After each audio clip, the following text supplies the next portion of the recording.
चमत्कार विठ्ठलवंतांच्या मुखामधून निघू लागलं.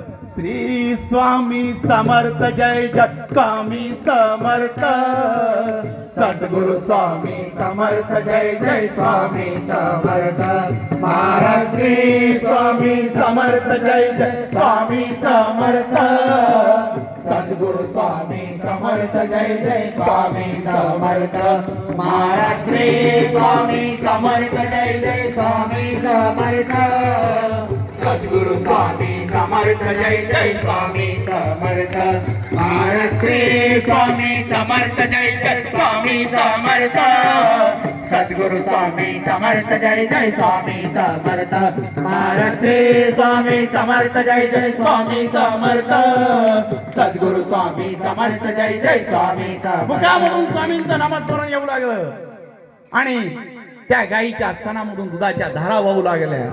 ते भरू लागले. गावातल्या लोकांना बोलवलं. प्रत्येक जण दूध घेण्यासाठी गर्दी करत होता. आणि ज्या वेळेस ते दूध घ्यायला येत होते, माझे ब्रह्मांड नायक स्वामी समर्थ महाराज तिथंच बसलेले होते. प्रत्येकाला लाज वाटत होती.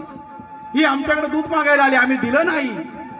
आणि त्या घरी स्वामींनी चमत्कार केला आणि प्रत्येक जण मनामधून लाजलेला होता आणि महाराजांपुढे क्षमा मागत होता, तिच्या पुढे क्षमा मागत होता. आणि ज्याच्यावर 18 विश्व दारिद्र्य होतं या विठ्ठलवंतांवर स्वामींनी ते दूर केलं आणि तिने दुधाचा नैवेद्य स्वामी महाराजांना दिला. ही स्वामींची लीला हो.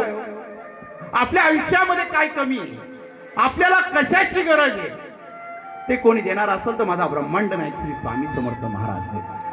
उजळले भाग्य आता, उजळले भाग्य आता, उजळले भाग्य आता, उजळले भाग्य आता, चिंता ही वारली